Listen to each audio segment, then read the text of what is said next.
so now you gotta clap again. It's fine. I just know around where it is. It's fine. See? Now you know. We ready? Yeah. Welcome to Cinemechanics, where there's spoilers ahead. There are spoilers ahead. There's spoilers ahead. Hi. Hello. I'm James. I'm Regie. This is Regie over there. Yeah. And this is Morgan next to me. This is Morgan next to me. She's copying me. Apparently we're 8 today. I'm 8 every day. James, we gotta have a talk then. This is not right. Well, I'm 8 also. Oh, what am I doing hanging out with 8-year-olds? I gotta get out of here. This is creepy. Bye. No, today we are going to be talking about Godzilla 98, the first American Godzilla. Ooh. Yes. Yay. No, yes. We're yay. only doing this because it was your birthday. It was my birthday, and I love that movie. And I actually, upon this, most recent rewatching, that's a lot of R's. It was recent rewatching. But I did it several times, so I kept messing it up. Then you should have only done it once the right way. I have some revelations. You're right, I should have, but I Is it didn't. tongue twisted if your tongue has been pre-twisted before you really say it? Anything is, yes. Okay. Mm-hmm. Anyway, So let's get into this movie here. yeah, so you said upon the most recent rewatching? Yeah, so first of all, let me point out that even though I do love this movie, I do recognize there is a lot wrong with it. There's a lot of holes in the plot. For instance, what exactly made Nick decide to test the blood samples in a pregnancy test? Like, there was no reason. Like, I didn't find any reason how. Oh yeah, I forgot about that. I was thinking about that. Pregnancy. What scientist does that? Especially since they were considering the Godzilla monster to be a male the whole time. Right. Yeah. And that's another reason. Like, what made Nick think that this Godzilla is asexual? And just, like, why couldn't there have been... This Godzilla had been undiscovered for so long. Why couldn't there be a second one? Or a third one? Or a fourth one? Why did it specifically have to be a he? Like, stay a he, and then become an asexual organism, rather than not just say, oh, we assumed it was a he, and then now it's a she. Right, yeah. So, like, there's no reason why he should have thought that was the only one. Like, yeah, sure, upon further, like, research, he could have came to that conclusion, but he was doing really basic field work stuff, like, not, like, in-depth lab shit, like, or further, like, searching for another to rule that out. He just assumed, oh, it's asexual. It's just pregnant, it's the first of its kind. You don't know that. Right. So since I'm like, I kind of want to start at the beginning here where, so I'm not a huge, like, Godzilla buff. Like, James, I know you like Godzilla a lot. I love Godzilla, yes. And so from what you told me, Godzilla is not a product of radiation, just that there's a bunch of them sleeping in the depths of the ocean. Well, and then the atomic bomb testing woke them up. Is that... I'm not 100% sure on the number of them. It may just be one at a time. I know there are multiple ones because in Godzilla lore, I believe after the first Godzilla dies, the scientists take his skeleton and use it to make Mechagodzilla. So inside Mechagodzilla is the original Godzilla's skeleton. Right. So obviously there's another Godzilla because he comes and fights Mechagodzilla. Right. But I don't know exactly of what the lore is on that per se. I just know that that's what happened. But they're not a cause of radiation. No, as far as I know, no. They're just the radiation is what woke up the original Godzilla, and so he's upset about that or something like that. Yeah. So he's not a product of radiation. Right, whereas in this film, this Godzilla is a product of radiation, and it's supposed to be like an irradiated iguana, right? Basically, yes. But my problem is that... So this Godzilla appears, like at the beginning of the film, just kind of cruising through the ocean, and attacks a Japanese fishing boat. and or no, it's not a fishing boat. It's just a vessel, right? Just a huge ass ship. I think so. Yeah. Probably like an oil rig or something like that. Anyway, so yeah, it just shows up, tears shit up, and I feel like the only reason they did the Japanese people in there was just so that way they could have somebody be like Gojira. Gojira. Like, I mean, that was a little unnecessary. But anyway, so he shows up, takes down this boat, and then walks across an island, or Panama, or something. I think it was the Panama Canal. He walked through that short little strip of land. Well, short for him, since he's larger. But right. Yeah, they do all that, and then you constantly see scientists, like, scanning with, like, radiation, like, Geiger counters or whatever. So you would think if they're doing that, because otherwise they don't have a reason to, right? No. Like, just because you see mysterious animal tracks out in the wild, you don't pull out a Geiger counter and like, no, those are bear tracks. Like, wait, you don't? No. Oh. It's not how science works. Yeah, so the Geiger counters are is that for testing radioactivity? So there's see how radioactive something is. I realize this is a creature no one's seen before and it's massive, but why would you automatically think, oh, let's test for radiation? Why? Yeah, it doesn't make any sense. So even if somehow you were just like, okay, we're testing for radiation because we have ideas as to why this happened and where this creature came from, why would you then bring in another scientist and then not inform him of that? Because I'm pretty sure throughout that whole section, whenever he's trying to figure out what Godzilla is, it's never just like he was a product of the radiation. Like, it just...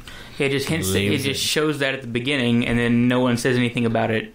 Yeah, and so then that goes back to your point of just like, why is he assuming that this is just one asexual creature whenever the military clearly thinks it's because of a product of radiation? Like, if one can be irradiated that way, why couldn't another? Yeah, I mean, even in the beginning, it showed several iguanas, not just one. I mean, like being cut in with the footage from the Atoll Islands or whatever. The testings and whatnot. Yeah. But, so that to me just, like, I feel like they were trying to insinuate something and then basically never followed up on it. Right. Like, it was a thread that they started and they were like, all right, yeah, we'll go with this. And then about, like, 30 minutes into the movie, they were like, let's just not. And it's funny because they're testing all this stuff for radiation, and then even after that point, like, you don't see them testing radiation ever again. Nope. Like, you don't know. They just don't understand. Like I said, I'm not going to deny there's a lot wrong with this movie, but it is one of my favorites. I mean, just because it's. I was really into Godzilla when I came out, so I saw it in theaters. It was like my first Godzilla movie in theaters, so it was something. I guess it's more sentimental for me. So I tend to find the things that are correct with it. But upon seeing this one, I am going back and thinking about it logically, as with other Godzilla movies, how it like stacks up, and there are several inconsistencies with it. Right. So I mean. But even staying on the point of, like, the whole pregnancy test thing, like, it would have made better sense if he goes, I have a theory as to what's going on, even if he just said that to one other person and, like, it sets it up. Okay, that'd be fine. It's still a stretch, but even better would have just been, I don't know, have him just test the blood, period, and then go, that's weird, and someone goes, what? And be like, I've got to test something else, and then he goes and gets the pregnancy test, and he was just like... Well, that's what I thought. These were showing up. Yeah, but literally... Huh? Go ahead. Sorry about that. All right, Stuttering Bill.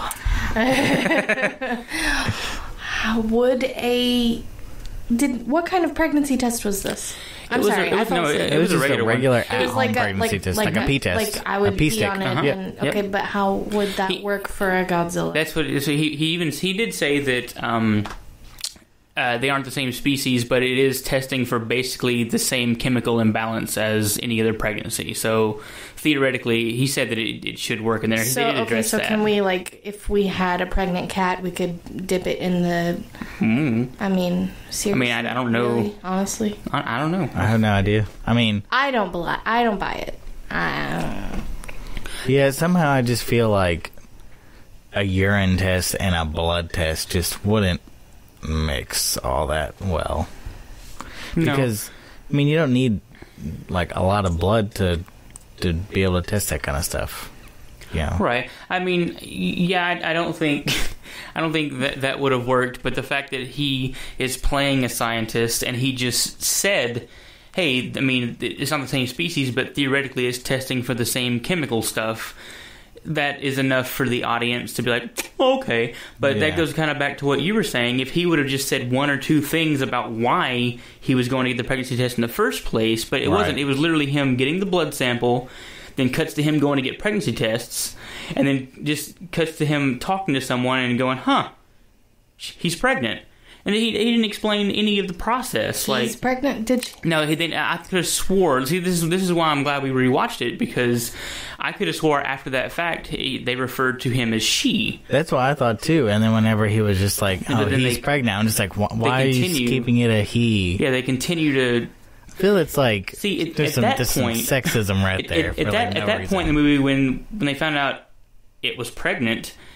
his first thought should have been, well, there's probably another one out there. Because why would your first assumption be, this is an asexual creature? There's none. It's the only one. I mean, we don't know how long it's been alive. Or there are very few creatures that are that way. That can. What if? I mean, I don't know how quickly the radiation of the iguana effect turned into this Godzilla, but by their logic, couldn't it have gotten pregnant before it transformed? And then now that's the reason there's not another one? Yeah, I feel like they did this on purpose just so that way they wouldn't have to explain where another one was. Or they wouldn't have to be like, well, if we just...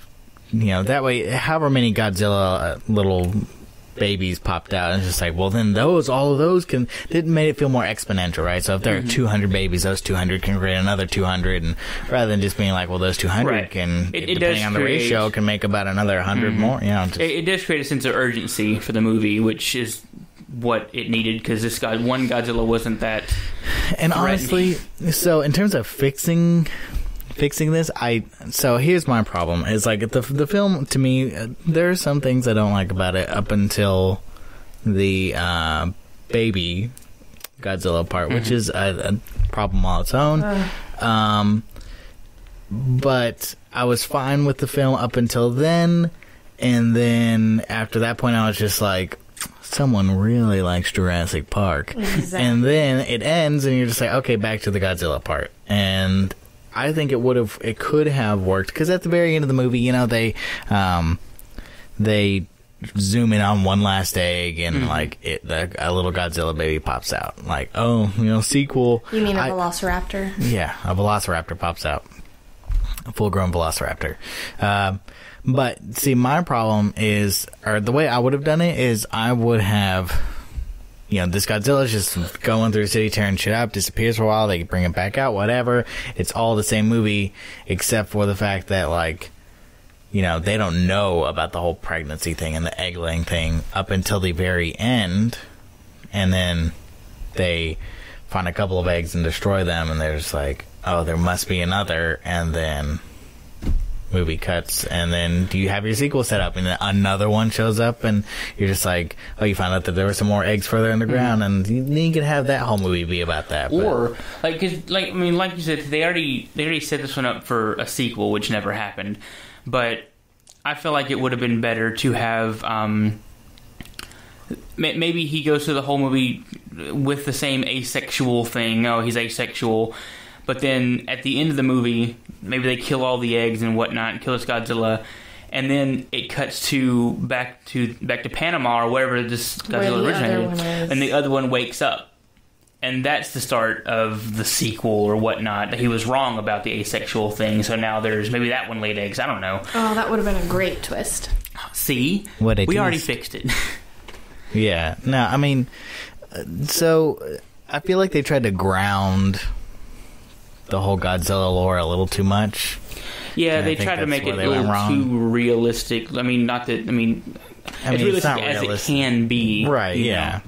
And that's unnecessary. Because even like Godzilla 2014, didn't really like be like, oh, it's a product of radiation. It was just like the radiation just woke it up. Right. And the Muto was the one that fed off the radiation. That's the reason Muto was there, and Godzilla was there to just defend his territory. Like, hey, this monster's going to be, taking up my food supply. And they didn't make the Muto asexual. Mm-mm. Yeah, that's true. And I want to say in the 2014 a brief line was that these creatures are from a time when the Earth was far more irradiated. Mm-hmm. Yeah. And so it's like, okay, that makes sense why a lot of radiation exposure from bombing and the nuclear plants would wake these creatures up, because they went to sleep after there wasn't a lot of source of that or whatever. So that's like that works. But for this one, it's just straight up just like, oh, we bombed a couple of islands in the Pacific, and then there you go. Like the same radiations that made some worms 14% bigger made this iguana 4,000 times bigger. And see, that's another disconnect. There is that the Chernobyl bombing, or not bombing, but the meltdown. I think that happened in like the 80s. Something I don't know maybe. For sure. Anyway, it happened many years before this did, but not. They say something like 30 years. So that's what they were saying in the movie. I could have swore 30 years was thrown around. 30 years of radiation exposure. I don't know for sure. Well, I know all the atomic bomb testing happened like in the 30s, 40s, right? I think so. Yeah, so that would have been it, right? Yeah. But then Chernobyl happened in like the 80s, and then so I guess they're saying like the time difference like made all these worms bigger, would have made this Godzilla creature that much bigger because it's had that much more time. But here's the problem. Those worms are getting bigger as a result of genetic mutations and many generations. Because worms don't live that long. So. Yeah, and it's many generations. And this iguana thing, if it would have been, it can't be one. Because there's no way this iguana's living that long exposed to radiation, even if it had, like, the eggs had gotten, like, exposed and everything. Like, I'm guessing iguanas live like 10, 15 years tops, so it might be on its third generation. Right, and it's just like you don't notice this like sudden explosion in size of these iguanas. I don't know. Okay, so let's talk about the outlandish reasoning for Godzilla coming to New York. Now, the basic reasoning is because it's the American Godzilla, and so they wanted it in an American city, and New York's the tippy top. That's where they wanted to have it. Yeah, if you're going to have an iconic place for it to be, Manhattan. I understand. I even understand the reasoning why they would want Godzilla to come there. I get it, because he can hide better in there, because the forest that the iguanas would go to lay eggs in, he can't fit in anymore, so... I would even buy if they just said that he just kept going one, because he when they showed the map, he went in one line and just ended up in New York. I could even buy that if they just said that he happened upon New York, but they said he was drawn there because of the city, and I don't buy that. How does a creature whose whole entire like lineage has all been in the Pacific Islands get drawn to an island in the northeast of the Atlantic coastline? Nick said that there are many, many species that travel thousands of miles to lay their eggs. That's true, but they travel those thousands of miles because that's where they were born. They go away in their lifetime thousands of miles and come back to where they were born to lay their eggs again. Right, they're not born somewhere else and then go somewhere they don't travel 1,000 miles to a random place to lay eggs. They go back to where they were born. So that fell through immediately for me. There's a migration pattern. I bought it as a kid because I didn't think about it. Can I mention how stupid it was that the main character's name is Nick Totopoulos, and they decide to, for whatever reason, at least at the beginning of the film, constantly use his name as a joke. They say Papa. I never understood that. Yeah, and it was like Nick Papanopoulos or Nick Pakapagopoulos. It's like the most stupid, like inane, immature joke you could make. And it's not a difficult name to pronounce. Totopoulos? Yeah, no. It'd be different if it was Papanopoulos or something. It's like, one, that would be like, okay, what is this, fucking Dr. Seuss? But then two, it's just like, okay, why would you name your character that in a serious movie about and it's a monster movie, but and it's not a funny joke anyway. No, it's not. I mean, like, I thought it was funny. I mean, really? Did you laugh? Well, when I first saw it, you're in trouble, James. You're in trouble. No, I just didn't think it was funny. You're not in trouble if you think it's funny. I mean, I saw it as a kid and it was funny to me. So I guess I'm just once again thinking back to how I felt as a kid watching this movie. Right. And that's fine, but I mean, I do think it is just low hanging fruit in terms of like what they could have done for humor in this movie, and they didn't really have a lot of attempts at humor. There was the name mess ups.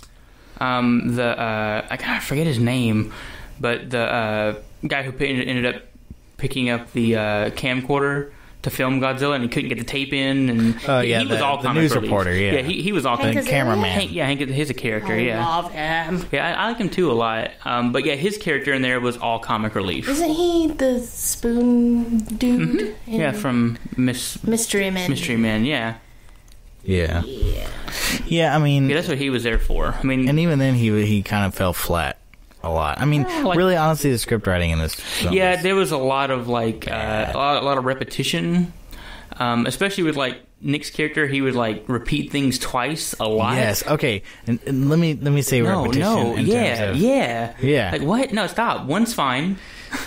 But let me say in terms of the repetition thing. So in all like honesty, I fell asleep for about like 30 minutes of this film because I thought it was boring. After once Godzilla went away and they were doing whatever, like looking for Godzilla again, I was just like, okay, this is boring, and I fell asleep.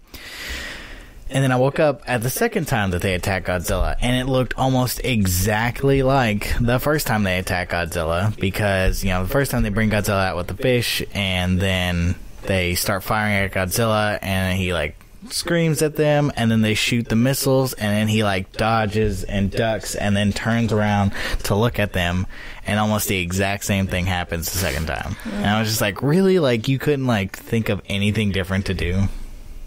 Like, at least let him take one directly, and it's just like, bitch, this all hurt. But if they would have done that, then at the end of the film they couldn't have killed him. That's true. This Godzilla is a lot more vulnerable than the other Godzillas, because I mean, you pointed it out that a couple missiles killed this Godzilla, and any other Godzilla would have just brushed those off like it was nothing. Right. But also, any other Godzilla like would have been like 3 times taller than this Godzilla. Yeah, well, this Godzilla was really short. And I'm going to go with the continuity and say that it just hasn't had enough time in the radiation to grow big enough to be one of their Godzillas. I mean, but if you think about it, though, in the logic of the film, it's still, you're saying that the animal's at, like, sexual maturity, and that's usually when an animal will stop growing, right? Yeah, and I guess so. So it should have, it shouldn't get that much bigger, but, I don't know. One way I have found recently to defend this movie and Zilla is that a lot of fans think of him in the wrong way. He's not a bad Godzilla. He's a different species, or a different breed of Godzilla. Think of like birds, like a flamingo and a canary look totally different, but they're both still birds. Right. So this is just the flamingo of the Godzillas. He's the weirdo. I mean, but it just feels to me a lot like somebody watched Godzilla. I mean, Jurassic Park, and was just like, I really like that T-Rex character in that film. The T-Rex character? Yeah. What was his name? Bob? So, was Bob the T-Rex, yeah. if I remember correctly? Timmy the T-Rex. I stayed and watched The Leftovers, so I knew what he was. Took him and those cool Velociraptor dudes, and then I just stuck them in New York. Let me make that movie. We can't give you the rights to Godzilla. I'm sorry, that's a dumb idea. I mean, not Godzilla, but Jurassic Park. What if I make a Godzilla? Got a deal. Like, I don't know. And then I know you had mentioned that Toho, after watching this film, was not. They didn't like it at all. Happy. No. Yeah, they were just like, what the fuck is this? But then again, how did they not get a chance to like read the script and go, "Oh no"? That's a question for them, not for I. I don't know how. There's that Godzilla's that license is so closely guarded by them. I really don't know how they didn't read the script, see the movie before it was released. I think it may have been a deal of like they had like who made this movie? What studio? Universal? Yeah, I think so. But yeah, so they must have gotten the rights for it way before, and then had to take them forever to develop it. And so by the time they developed it, Toho was just like, it's fine. Just like, release it so we can have our character back. If anything, they were probably thinking they were going to make something very similar to like their first one or something, you know, where it was just going to be Godzilla just shows up and just wrecks a bunch of shit, right? But no, they didn't. It was, I mean, the more I think about it, the more I'm just like, this was just a T-Rex. Because yeah, it kind of was. It was just an oversized T-Rex. I felt like he looked the way he did because they were trying to be consistent with their story. Like, he came from the iguana, and he does look like a mutated iguana. Yeah. Just less like Godzilla. I mean, yeah, I won't bag on the look of Zilla. I actually kind of like look of Zilla. I mean, if you're gonna make because we had talked about this a little bit where. You know, I'm sure they were afraid that if they just made this big, honking, slow, fat Godzilla, that people were just going to not want to watch the movie. But they're like, no, we need to make it more action-packed and more quick. I feel like that's one way they were smart with it. Because, I mean, America's a lot different for cinema. We need a lot more action for the majority of the movie watchers to be interested in it. Right. And the normal slow Godzilla pace isn't going to keep their attention, isn't going to make them any money. So they had to make something more fast-paced. And so, I mean, in that way, the design was very good. I mean, and I do like the way he looks. He was. But it is funny to me how America doesn't seem to get the Godzilla design right so far. So the first time that we were allowed to make a movie, we made him way too small and super lean and not really all that Godzilla-like. And then the second time we get to make him, people complained about how fat he was. Like, they were just like, this is just a really big, fat, beefy Godzilla.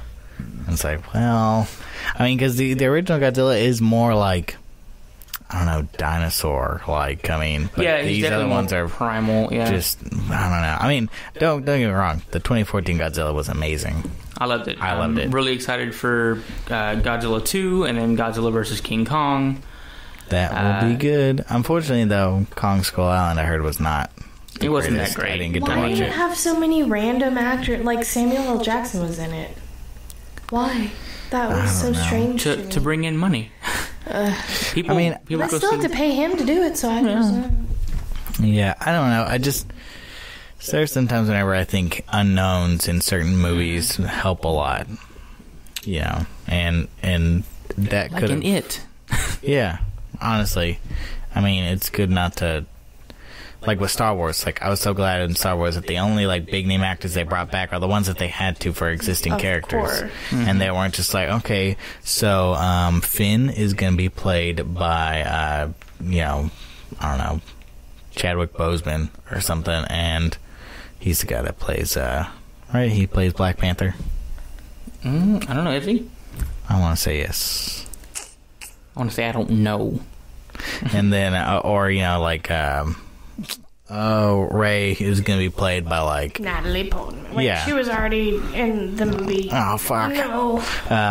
No, but just any other just big name actress, like yeah, something stupid. I mean, they could have done all that, but I think going with unknowns is good because I mean, honestly, J.J. Abrams kind of knew how to approach making that movie, and I think a lot of other directors need to kind of do that. I think it's also a reflection on how bad the script is, right?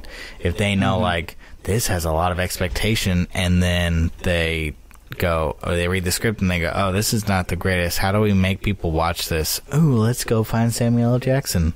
Let's get him in this movie. And that's the only way you're going to get it done. Right. Yeah, it's stupid. But if you have faith in your script, I think you're fine with getting unknowns because you're just like, the movie will hold itself up even if people don't particularly like the actors or actresses. And speaking of the acting, for Zilla 98, I felt, I don't know if it was it's the product of the 90s or if it was the directing. But I thought Matthew Broderick did a bad job. Like, he hasn't really been in anything, or he hasn't been a good actor since Ferris Bueller. Yeah, that's true, but I don't know, I felt like maybe the director was like, oh, this is Matthew Broderick, he knows what he's doing, I'm not going to tell him anything. But his character seemed so out of place throughout the entire movie. Yeah, I mean, he kind of set himself up for that. His character did, by being out of place. Like, even him and his character was like, why are you taking me away? What am I doing here? He never actually settled in. Even at the end, I feel like he was still confused as why am I even here? Yeah, and again, that may be the directing thing. It could be a product of the script. But either way, I mean, honestly, no, I don't think anybody really did a great job in this movie. I mean, Hank Azaria. Godzilla. I mean, the best that they can do. Pretty convincing. Also, I would have to say something that came out in 98, the CGI was actually better than I thought it was going to be. Because I remember, of course, you remember back to those things and you thought, oh, this looks so realistic. I mean, I remember watching it and thinking like, oh my God, that's so real. But I mean, we used to look at the N64 and go, these are like lifelike graphics. Even the GameCube and like PS2, we were like, this is so like real life right here. I'm looking at a picture of real life, and now we look back at them, we're just like, oh god, so blocky and gross. Yeah, I remember watching the Dungeons and Dragons movie, the first one. Them is some bad CGI, and it came out in 2000. Yeah. I mean, I realized they didn't have the same budget that Godzilla had, but just that still.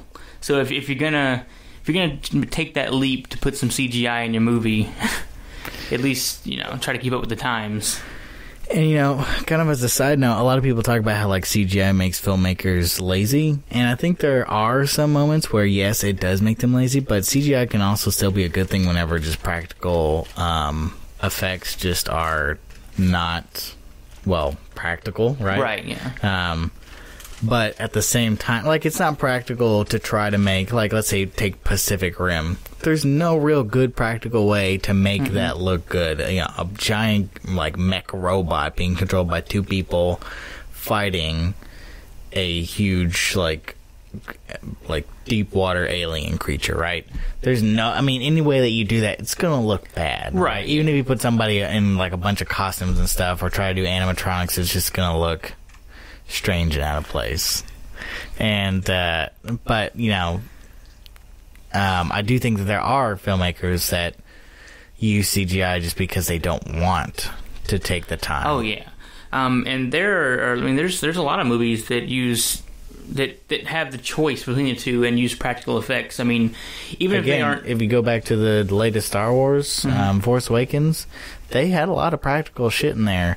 And like BB-8. Like, that's a rolling robot with a head that stays on top. They could have not taken the time to figure out how to make that work practically. They could have just done it all in CGI and been totally fine with it. Much like Jar Jar Binks of the freaking original, or the I was more talking about something like the Trimmer series.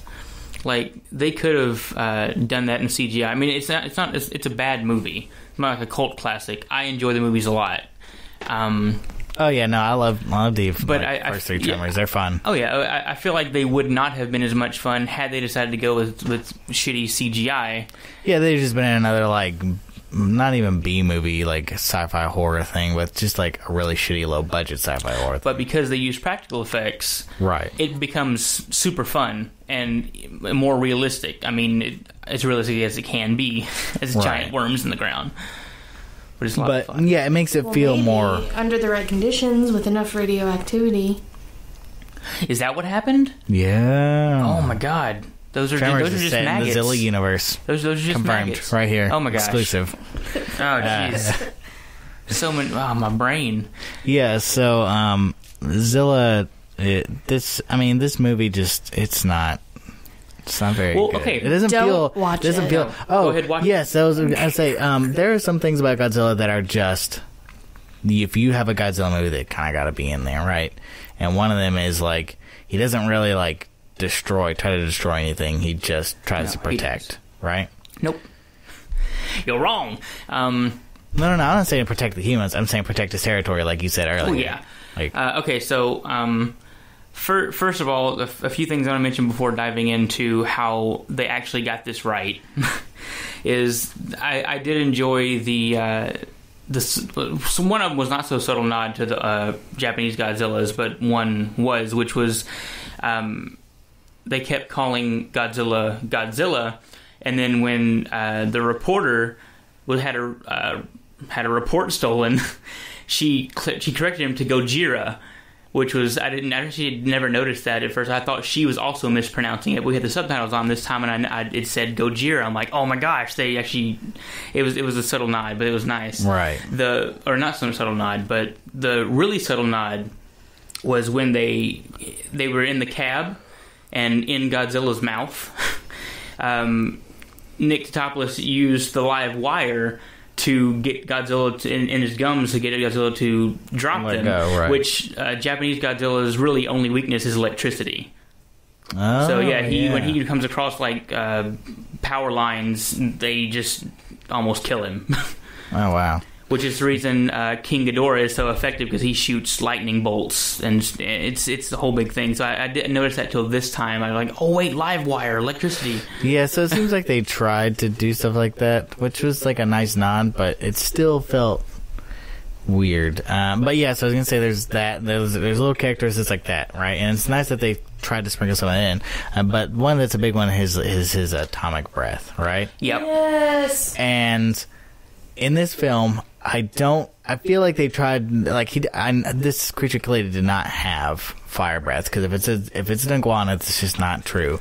But they tried really to nod at it again, like you said, they nodded at it by whenever he would scream, it'd blow air, and then cars would flip, and then some of them would explode, and then there'd be fire in the air, right? He had fire breath. I don't think it was atomic breath, but you're right. He shouldn't have. If he was an iguana, he should not have had even the radiation that they're trying to keep it I just realistic feel like with him both growing times bigger. that he even used it, because he only used it twice in the film, right? Yeah. And I feel like both times cars were flipping in the air, and I have to go back and watch that a little closer, but I'm pretty sure. I saw because I was confused. I was just like, is he breathing fire, or are these cars just exploding? I saw a part where there was fire, definitely for sure, coming out of his mouth. Out of his mouth? Okay, because I was gonna say like, this seems. But yeah, it wasn't. I wouldn't call it that No, atomic that's breath. not. It's just a fire breath. I mean, there's a difference. Which, if you're gonna ground this whole Godzilla lore and try to make it like, oh, it's just an irradiated iguana, like, why does this iguana suddenly get like the ability to breathe fire? Because it's Godzilla. They're trying to turn it into Godzilla. Yeah. Okay, so I want to talk about how they actually got the whole thing correct and wrong at the same time. So, first of all, what Godzilla is at his core is just, usually he's just trying to protect his territory from some other monster invasion, whatever that may be. And so, like, a quarter of the story is him dealing with that, and then the other 3/4 of the story is just humans dealing with Godzilla's presence. They have their own thing going on. The story is based around them, their own agenda, how they brought Godzilla here, and them dealing with that situation. In this one, they had actually most of those stipulations. It was a human story for the most part. They was dealing with Godzilla. Godzilla didn't really care much about the humans. Right. The humans weren't even, in Godzilla's radar for the most part. He was doing his own thing there, just like any other Godzilla. Humans were dealing with that. They weren't trying to get rid of him, along with usually another monster. So, quickly, I have a question. I just thought about this. Yeah. So I get it. Like, he's not really going to pay attention to the humans around him. He's just kind of doing his own thing until they attack him. That's a different story. That's fine. So why then did he attack the boat, the Japanese boat? Because it had food on it. It had fish. It was a fishing vessel. Well, when they later in the movie, when the ship washed on shore, and that's when Nick got the blood sample. You saw him pick up a couple cans of tuna with the Godzilla slime or whatever, his blood all over it, and he looked at it. So it was carrying either tuna or a shipment of cans of tuna, which is why that boat was attacked. Okay. Same reason why later the three fishing boats were attacked. Because he was trying to get the fish out of the net they were dragging. Exactly. Right. So that's the reason that boat was attacked. Which once again, Godzilla didn't care about the humans. He just wants the fish. And when that's all gathered in one place, it's easier for him. Just like that's why he fell for the trap in Central Park or whatever that was, Times Square, with all the fish because they were right there, easy to get. He wasn't gonna knock that.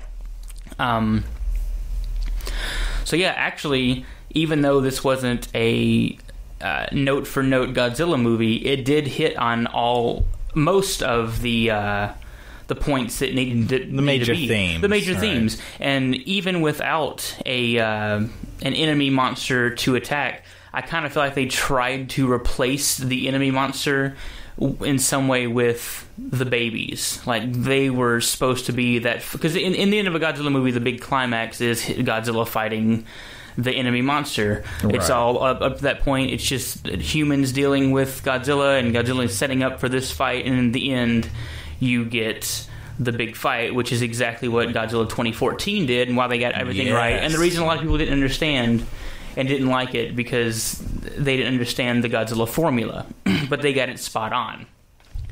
And in this one, even though they didn't have an enemy monster, I feel like the babies were the climax that were where the fight would have been. Which is another thing, another complaint I realized I had. The whole movie, Godzilla was pregnant, and Nick said that lizards can lay, I think, like a dozen eggs at a time, something like that, which is fine.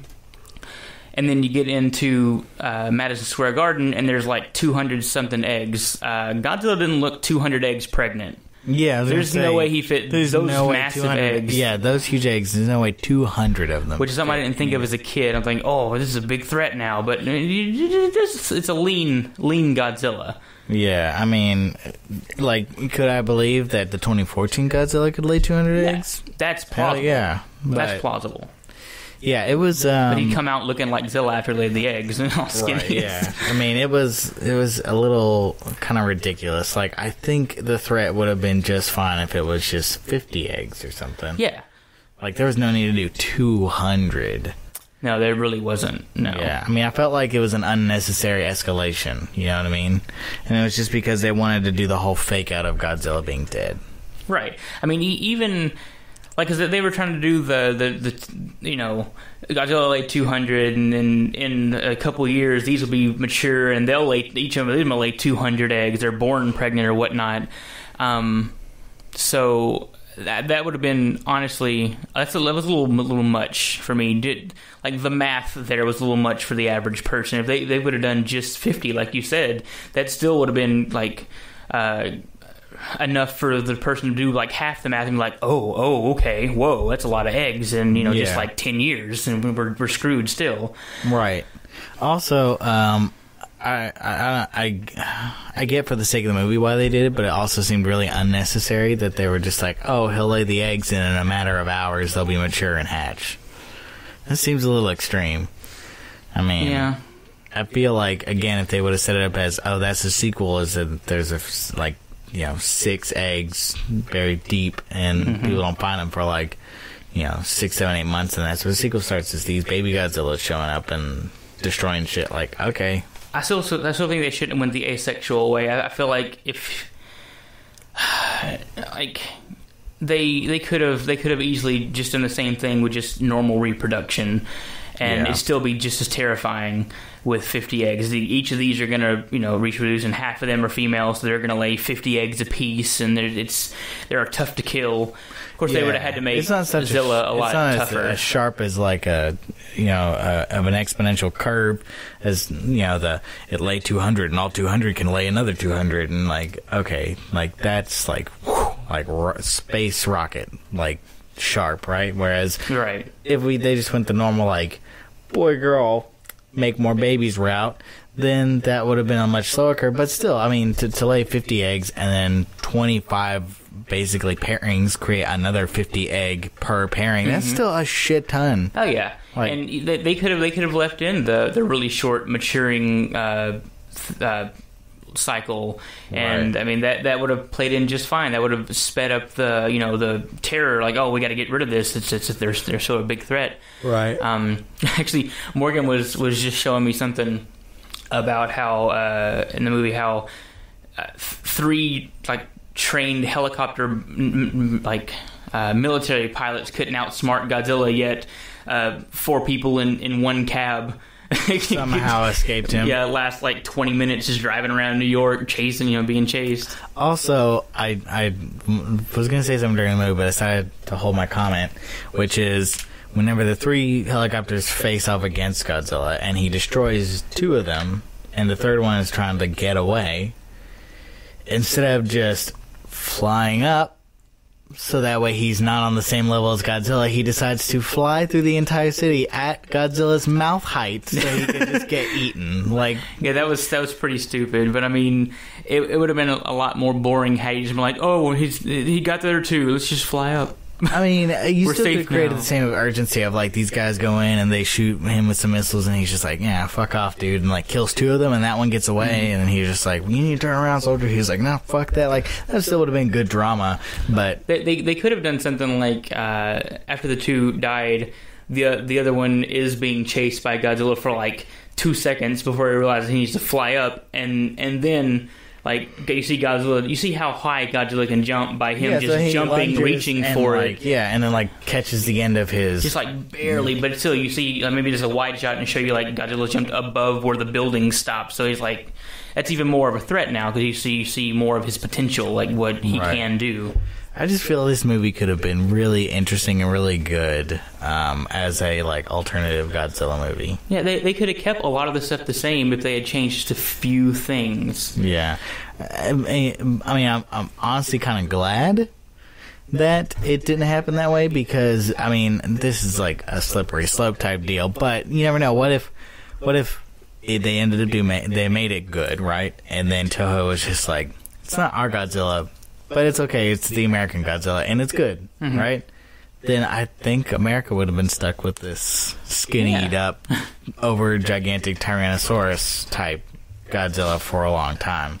So I'm kind of glad it bombed, and in 2014 we got a perfect Godzilla film. I think something even better that could have been changed that would have saved it.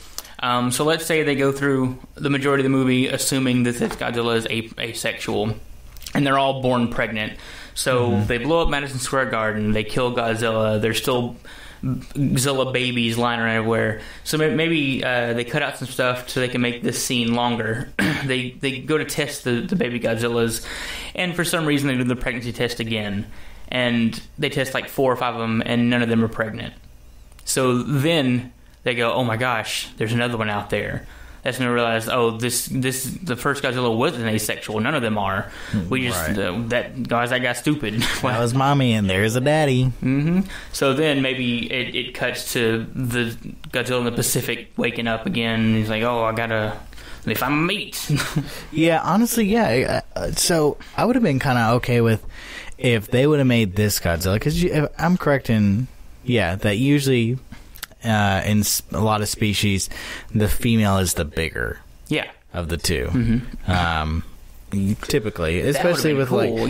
So let's say in this one they decide to make like the kind of standard Godzilla, and that's already terrifying, but she's slow and lumbering, lay some eggs, and then they figure out at the end, oh no, there's a daddy Godzilla, and then you make this one a little bit smaller, much like this one, and he's a lot leaner, and that's how you escalate the threat for the second film, is that this is going to be just as bad as the first Godzilla, but now he's quick and he can jump and he can and he's pissed, right? Like, and he's pissed. Godzilla 2. Now he's pissed. But yeah, so I think that could have worked. Now whether or not Toho would have been like, yeah, you can carry forward with this or not is a different story. But and there's so many things they could have done to just like adjust it to an American sensibility and still work well, but this was just, I don't know, just felt dialed in the entire time. Yeah, they really took too many liberties with it, and stepped away from the formula that Japan has been perfecting for so many years. Right. So So this else? movie is this movie is one of the movies that I like that no one else does really. So, but I think we should probably wrap this up because it's hot in here. Yeah, it is getting really and hot. I really can't say much more about this. So. Yeah. So I guess we want to give it a rating then. Just so you guys start thinking about it this way. I was listening to a podcast interview, and they were talking about how like people can rate certain movies one way or another, and be like, how can you give this movie a 4 or a 5 out of 5, but you give this movie only a 3 out of 5? You know, and it's that a lot of people, when they see people rate something, movies, different things, they try to compare those ratings. But a lot of the times you can't compare those movies because they're totally different movies. Like, you can't compare a buddy comedy cop movie to a, drama, right? They're two totally different types of films. So whenever you rate them, you kind of have to just ignore everything else, and you're just rating the movie as itself, right? So exactly. I know we kind of did that last time where we were just like, well, we gave it this out of this, so should we then adjust our scores for Mother? And really it's just, well, they're two totally different types of films, right? So we kind of have to ourselves, like, if we decide to give an alright comedy thing a 4 out of 5, and then we're just like, but is this really on par with it? And it's just like, no, they're separate, right? Okay. So, for me, though, Godzilla 98, I would give it 2 out of 5. That's fair. That's 2 fair. out of 5 what? Baby Velociraptor? Yes, 2 out of 5 Babyzillas with quotation marks. What about you? I'm going to give it 3 Z's because I slept the whole time. Appropriate. It was a great movie to sleep to. That's why I was so quiet this whole time. Okay. I'm judging this on Godzilla terms.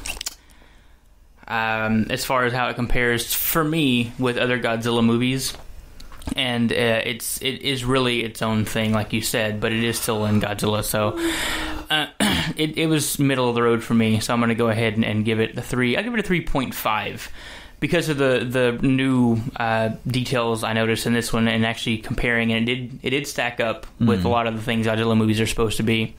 So I'm going to give it 3.5 Shrianks out of 5. What the hell is a Shriank? Oh, it's the onomatopoeia of Godzilla's noise in like the comics. Shriank. Okay. Shriank. Yeah, I don't know. I like it a lot. I do too. Now that I've heard it, it somehow fits perfectly. Yeah, because it does have a weird scream. It's very metallic-y and strange and screechy. Somehow that fits. Should we start putting our ratings on the Facebook page after we upload the... Probably. Maybe. We'll see. We'll figure it out. Should we start recording in an air-conditioned place? No, I get better this way. No. It makes us stronger. Yeah. I just can't wait for it to be winter. So that, or we just go sit here. outside some like radiation testing area, and then we'll just get like 4,000% bigger. Oh, yes. Yeah, that's the way it works. But then we'll be closer to the sun. And the sun it'll be hot. Get buff, get swole. Anyway, okay. Alright, well that'll be it for us.